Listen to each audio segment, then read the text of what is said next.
আলহামদুলিল্লাহ মসজিদুল তাকওয়া উত্তরা বিশাল মসজিদ। আল্লাহ তাআলা সুযোগ দিল, নামাজ পড়তে পারলাম।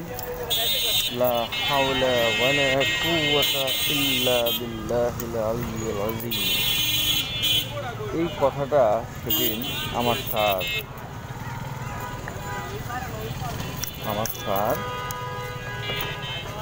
বললেন।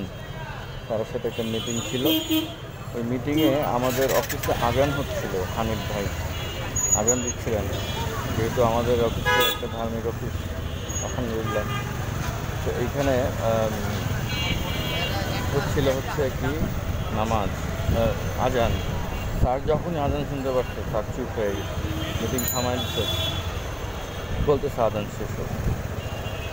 আজানের মাঝখানে স্যার জবাব দিচ্ছে, যখন হাইয়া আলাস সালাহ বলছে, হাইয়া আলাস সালাহ, সালাতের দিকে আসো, হাইয়া আলাস সালাহ, হাইয়া আলাল ফালাহ, হাইয়া আলাল ফালাহ, কল্যাণের দিকে আসো, কল্যাণের দিকে আসো, তখন স্যার উত্তর দিছে, লা হাওলা ওয়ালা কুওয়াতা ইল্লা বিল্লাহিল আলিয়্যিল আযীম। মানে হচ্ছে আল্লাহর ইচ্ছা ছাড়া কেউ ভালো কাজ করতে পারে না। আর আল্লাহর ইচ্ছা ব্যতীত আল্লাহ ইচ্ছা ছাড়া কেউ আল্লাহ ইচ্ছা ব্যতীত কেউ মন্দ কাজ থেকে ফিরেও থাকতে পারে না। জিনিসটা হচ্ছে এরকম, আপনি মন্দ কাজ থেকে ফিরে থাকবেন এই জন্য আল্লাহর ইচ্ছা লাগবে, আর আপনি ভালো কাজ করবেন এই জন্য আল্লাহর ইচ্ছা লাগবে।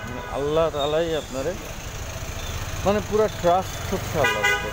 এবার ভাই কী করবেন করেন, পুরো ট্রাস্ট আল্লাহ। এইটা হইতেছে, এটা আল্লাহর ইচ্ছা ছিল, এটা হইতেছে, এটা হবে আল্লাহর ইচ্ছা ছিল।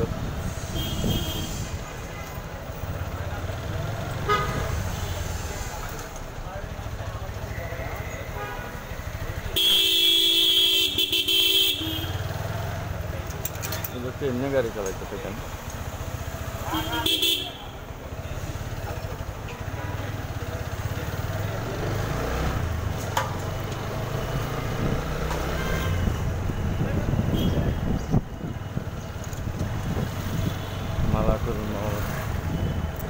বলছে মৃত্যু ইমানদারের মৃত্যু আবার কেমন লাগে।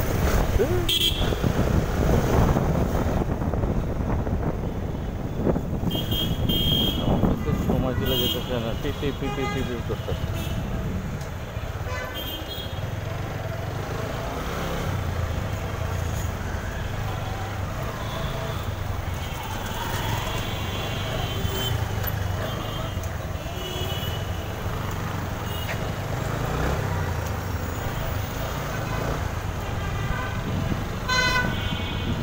নাস্তা করতে হইব, খাইতে হইব কিছু না, আগে শরীর খারাপ করবো।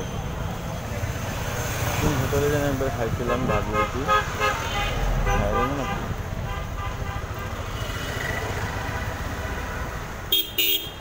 হ্যাঁ ওই হোটেলেই খাইছিলাম। খাওয়া যায় কি আছে কপালে।